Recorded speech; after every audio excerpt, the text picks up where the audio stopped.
So the shroud is not a death cloth, it's a resurrection cloth. 34 billion watts of energy traveling at 1/40th of a billionth of a second to leave an image on the shroud. Actually, I want to get to this. So tell me, like, all right, that's the question. So if it's not dye, Or what's your pigment, theory paint. on how did the image even get on this shroud? This is where I got shroud red pilled. This is where I became a Bro, shroudie. let's go. Come on. Best scientists Yo, Shroud red pill is crazy, bro. in the world. And let me be clear, I've met with many of these scientists. I'm talking about weapons scientists. I'm talking about rocket scientists. I met one when we were doing our tour event in Southern California from the Jet Propulsion Lab. He's like, oh yeah, everything you said is accurate. He was working on the Mars project. And these are scientists, Eric Jumper, John Jackson, physicists who are at Los Alamos Sandia Laboratories. They work on atom bombs. They get the weekend with the shroud, and they prove that there's literally no paint, no dye, no brush marks. They cannot understand how there is an image in the shroud. The best scientists in the world cannot explain it. So I fly to Turin, Italy, and I meet with a guy named Paulo De Lazzaro. He is a physicist, and he works at ENEA Laboratories. Anyone can look this up. He spends another 5 years of his life studying how do you change, with no pigment, paint, dye, or brush marks, how do you change a made of flax, essentially, a linen shroud. So they literally grew a shroud, and they beamed their laser for 5 years at it, and they were finally able to basically change the coloring of and to leave a mark with that, because otherwise you would scorch it. If it's too hot, it's too powerful to just burn it up, right? They were able to basically change the size of a postage stamp, not 14 feet behind us, and he publishes, and this went viral when I posted it on my social, 34 billion watts of energy traveling at 1/40th of a billionth of a second to leave an image on the shroud, is what Paulo De Lazzaro said. Light. So we're talking about energy, cold energy, and this is the moment of So if none of you guys know the Shroud of Turin is this phenomenon that has sparked debate for a very long time, and what it is obviously theologians obviously concede that Jesus Christ existed and he died and he was crucified, right? What the Shroud of Turin is this image that looks like what people would say was from the time period of Jesus. There's been a lot of speculation on, is it real? Was it from that time period? Was it not? Is it made up? I'm always trying to approach things with skepticism, as I believe we all should. So I haven't dug that much into the Shroud of Turin, but from what I have seen, I think it's like a toss-up. It's like 50-50, but it's fascinating to see what he's saying about this. resurrection. So the shroud is not a death cloth, it's a resurrection cloth. Wow. So I'm meeting with Paulo, and I'm like, so are you saying it's Jesus? He's like, well, of course. 34 billion watts of energy traveling at 1/40th of a billionth of a second. Reminds me of all these passages. Because think about it, Jesus, every time he manifests himself in the New Testament, he manifests himself as brilliant light. The new heaven and the new earth someday will have no need for the sun. That's significant. I just want Mark to point that 9. out for listeners. Yeah. Trace that real quick. Okay, Because throughout- you got transfiguration. I see where he's going. He's basically saying that for them to get an image on this shroud in our modern day, we'd have to have so much technology and like light beams hitting it. But for man to have to do that, he'd have to be some sort of transcendent being to do that. I mean, I can see that. You'd have to be a Christian to get somebody to believe that. But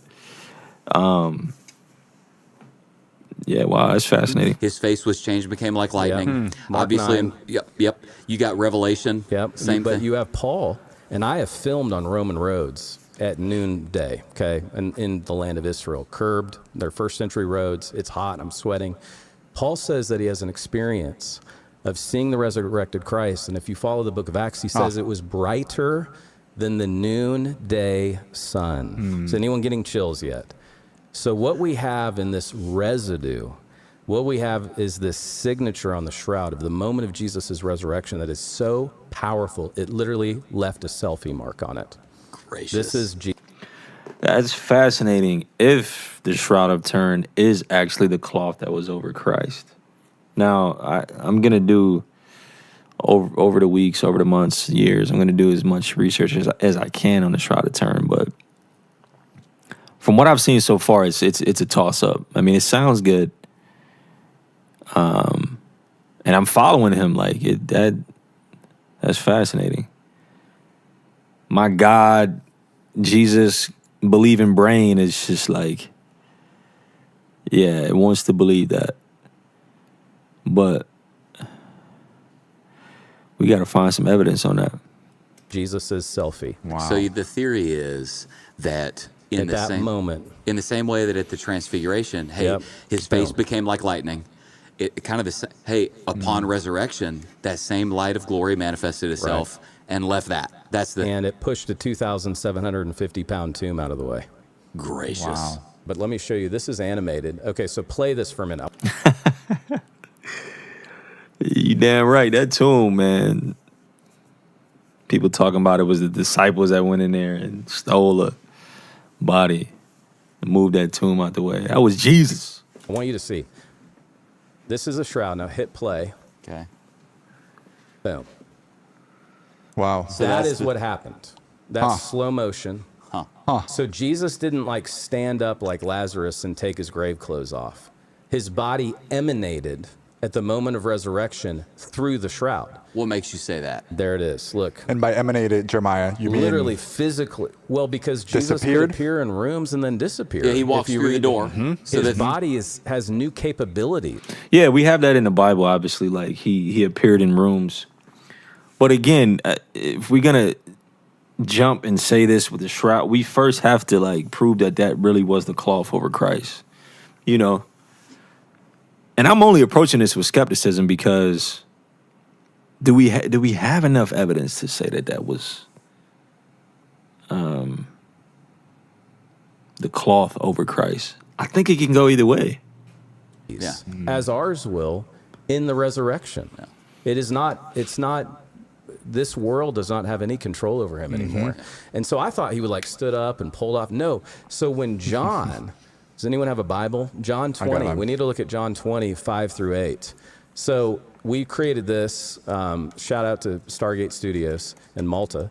So this is what John would have seen I got in John. Peter. So John 20, 5-8. Can you read that? Yeah, verse 5, and stooping to look in, he saw the linen cloths lying there, but he did not go in.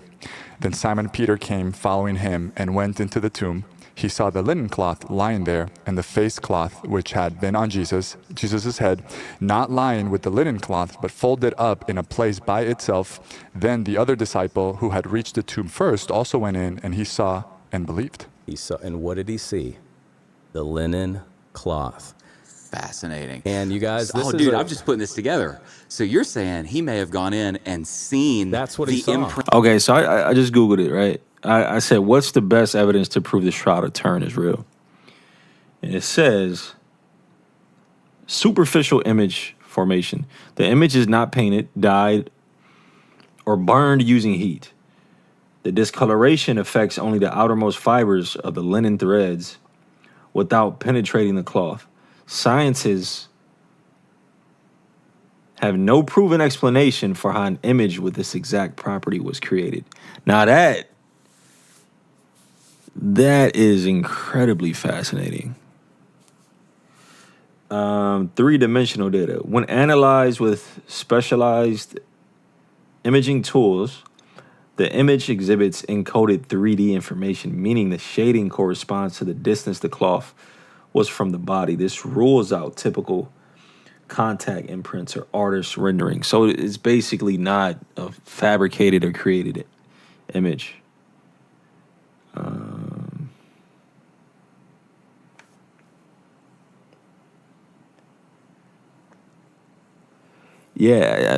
Man, that's fascinating, man. Print on the. and I believe it was still glowing. Now, this is speculative, okay? Yeah, This yeah. is not his, I haven't proven this. I'm working on an article on it right now. Because he goes to the tomb early. There's no electricity. I mean, this is an animation. I mean, I doubt that the sun would have reached it because they would have gone down into the tomb. I've been again in tombs. This was a rock-hewn tomb. I've been in the actual tomb. We wouldn't have had sunlight like that coming in. I believe the face of Jesus was still glowing on it when he saw it. Why else? Interesting. Think about What the else verse. does he see and Think believe? about that verse. To give them the ability to see the light of the knowledge of the glory of Yes. God in the face of Jesus Christ. Dude, The light. I'm going to say that one more time. The light of the knowledge of the glory of God in the face of Jesus Christ. Wow. I had never seen that before. It was not until chronologically they saw. So this, and then I do want to clear, this may be one of your tough questions for me, but I want to clear something up. There are so many fine Christians, and I've gotten this email 1,000 times. That's why I wrote it in my book. So they say, Jeremiah, John's gospel said linen strips, plural. And they think that Jesus is a mummy. They think that he was mummified. So let me clear this up to help fine Christians like me who get confused by this. If we didn't have John's gospel, the only word that's used is sinden, which is behind us. Fine linen cloth, singular. John's gospel gives us the face cloth, sudarium, which we can talk about, but then it also uses this term athonia, that's plural. So I want you to see we see strips around the singular shroud at the head, the feet. I was leading a tour recently with a bunch of college kids, and they all take pictures of themselves asleep, with their mouth open, and then post them at each other and bully each other and all that. So they actually would do that. There's a jaw band. They just to dignify the body. So when you're dead, you're not like, they would actually. So athonia would have been probably there as well. That's where the strips. Yes, that's where the strips come from. So we're not doing anything unbiblical here. We're actually exegeting the scriptures. Wow. We're letting scripture interpret scripture, the four gospels. So the answer is yes to all four gospels, and that's what he would have seen, which is so helpful. Okay, so like I was looking at this book. By the way, this is great. Thank you. Okay, first of all, for listeners, title of the book is The Jesus Discoveries, 10 Historic Finds That Bring Us Face to Face with Jesus. Pretty recently published, right? Yeah, in the last 2 weeks. Yeah, Thank okay. you. Well, I'm already looking at it. Congratulations. It's awesome. Thank you. We'll stick it in the show notes, and I think we'll have some copies in the bookstore. Thank but you. So you got this thing on page, it's on page This is 30. the probability. This blew my mind. Okay, bro. so this is insane. So talk me through, and don't Okay. we have this? Yes, do we do. have the probability Yeah, thing? there are the two slides find right it? there, 20 different wound patterns that match the crucifixion narratives embedded in the Gospels. I want to share something with you. The most evidence that we have from antiquity about crucifixion comes from four sources: Matthew, Mark, Luke, and John. Okay? Crucifixion was so agonizing and so irrelevant to the Roman Empire because no Roman citizen was crucified. So the best description we have from antiquity of crucifixion are the four Gospels. Fascinating. Wow. Tacitus doesn't really get into it, Suetonius, Dio Cassius, Josephus a little bit. But as far as the description of crucifixion, also this is why Yeah, he really seems to be a subject matter expert on this. If that's real, all that stuff lines up with what the Bible say. I believe it. I believe the shroud of turn is real. I believe it. I'm on record saying it now. We gotta have a lot of evidence come out on this, but it's fascinating, man. if we want to invent a religion, we would have never invented it the way the gospel writers did. I have a chapter in my I don't easily believe things too, by the way. I don't easily do. But it's incredible. book, Body of Proof, what the gospel writers should have done better if they were inventing a false narrative rather than a real one. Because everything they said flew in the face of what the Roman mindset would have accepted. And so look at this. Look at the scourge marks. You can see it, the feet wounds. There's that side wound I was pointing out, the blood angle, the wrists, the elongated arms, the wound pattern. There's those shoulder abrasions, Josh. Do you see those right there from carrying the patibulum on the left? Yeah, top left. Yep. Yeah. His body is in rigor mortis. This is important, actually. So he's probably in the tomb 39 hours. Rigor mortis, yeah. That would make sense. That would actually make sense with him being dead. That's Mark 12:40. They say, give us a sign. He says, I'm going to give you one sign. I'm going to give you the sign of Jonah, my resurrection from the dead. So Jesus' body does not decay. There's no decay on the shroud. So rigor mortis usually lasts 39 to 45 hours. What does that mean, Jeremiah? Rigor mortis is when your body stiffens. And so his body would have been It's when the muscles stiffen right after you die. very stiff. That's why we even can see that like the buttocks is even like, I mean, it's like he's flinching all over his body. His muscles are tight because his head is elevated, his knees are up because his body is in rigor mortis at the moment of his resurrection, and there's no bodily decay oozing on the shroud. My body will not see decay. Wow. Sacrifices and offerings you did not require, but a body you prepared for me. So there's no bodily decay on the shroud. And so that's what we see. So now let's go to the probability. So fast forward, Barbarus. I'm in Turin, and I have to meet this mathematician named Bruno Barbarus. All the credit to him. And the irony of his last name, Barbarus, is not lost on me at all this Easter weekend. He did a calculation. He is a mathematician. He has been with the actual shroud over 100 times. Like if the president of Italy wants to see the shroud, Bruno shows you the shroud. He's given 4,000 lectures on the shroud. He's a mathematician. He doesn't have a theological axe to grind. He assigned this probability that when you look at all of the correspondence of how the man of the shroud is crucified, and you compare it to what we see in the Gospels, he gives it a probability of 1 in 200 billion that it is not Jesus. Wow. Gracious. Wow. So this is on my YouTube channel. Like I'm from Kansas. You're from Kentucky. I'm from Kansas. I'm like, Damn. So he basically saying that it's him. God damn. Professor Barbarus, are you saying it's Jesus? I write about this in the book, and he almost gets frustrated. He's Italian. He's like, how can it not be? He actually does this. He said the numbers. Josh would like him a lot. Yeah, that's crazy, man. That's what I'm going to say. He's like, the numbers force me to believe it's him. Of course it is. Wow. I was like, oh, I feel stupid for asking it now, but thank you. He said, didn't you hear me? 1 in 200 billion chance it's not. Is he a believer? Yes. A devout believer. Because he's a rational man, right? A rational man. That's And right. so that's why I said at the beginning, I believe the shroud is authentically the shroud of Jesus because I'm not irrational. I know a lot more about the shroud than I do how my car will work to drive me home today. Maybe that's what it is for me. Maybe I don't know enough about it. I'm trying to learn more about it, but this sounds fascinating.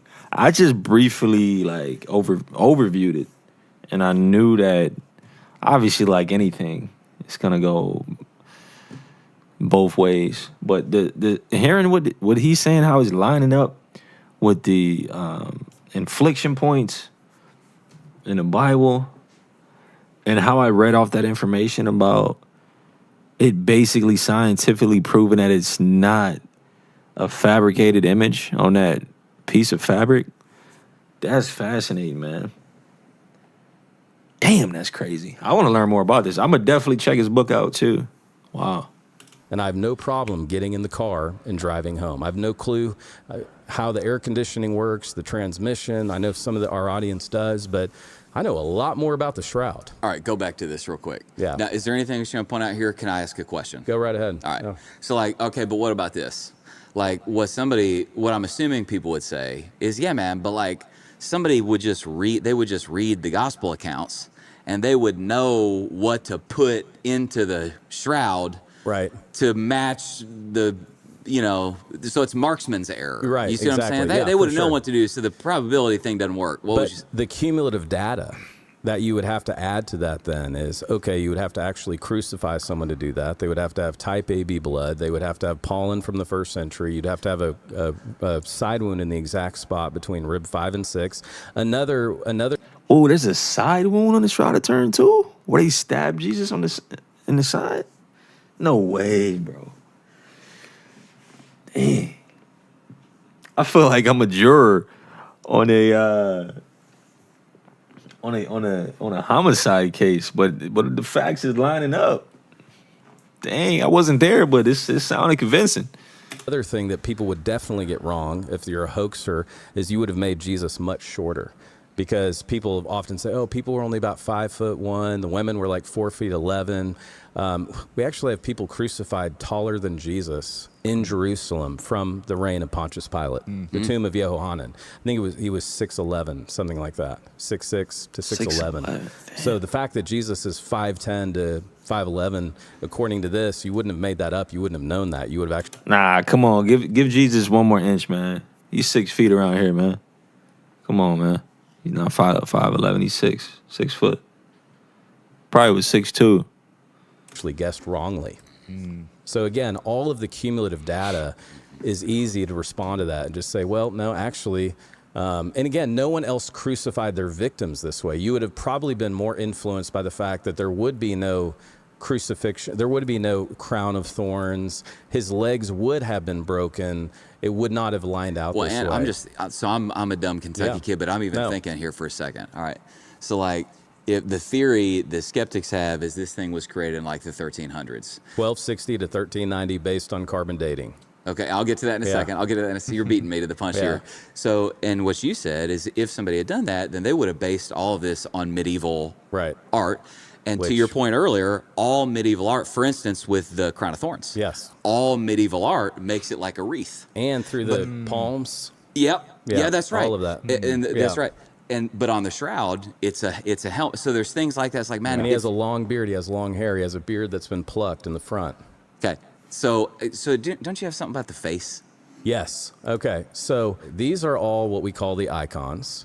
These are all, and that's just a fancy word for paintings of Jesus that are very old. The Christ Pantocrator one in the top right corner is the most famous. That's at St. Catherine's Monastery. That dates to the mid-6th century, so 550, something like that. Top right. Top right of what we're looking at. So all of these look the same to me. They all, and there's over 200, by the way. I couldn't fit them all on one slide, but like what is the source material that all these people are using for the shroud or for the face of Jesus? Let's pull it up now, bro. How would they know? They had to have source material before the 6th century, and they all match this. And dude, I've got some more show and tell. Now this is super crazy what I have right now. Okay. This you have to go over to the Hagia Sophia in Istanbul to see, but mine's better than the one they have there. Come on, man. I've got a Roman solidus in my hand. It's solid gold. It's from the late 7th century. What? I want you to look at the face. Can you tell which one of us is real and which one of us is AI? How about now? Does My this look bad, real to y'all. you? If you thought No I was YouTube AI, Premium. then you'd be right. And if you thought I was AI, No then YouTube you'd Premium. also. That is, Holy cow. What does that look like? It looks like Bring that. it back. Yeah. Looks just like that. So Wait, is there a way for me to hold this up on the camera somehow? That's fascinating. I'm gonna go. I'm gonna subscribe to this guy, man.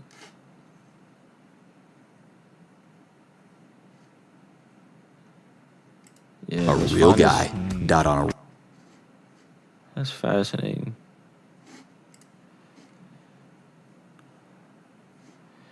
His name is Jeremiah Johnston. So he got a YouTube channel. Jeremiah Johnston. Y'all check him out. Wow. What do you guys think about the Shroud of Turin? You guys done research on that? That's fascinating, man. That's incredible. That's crazy.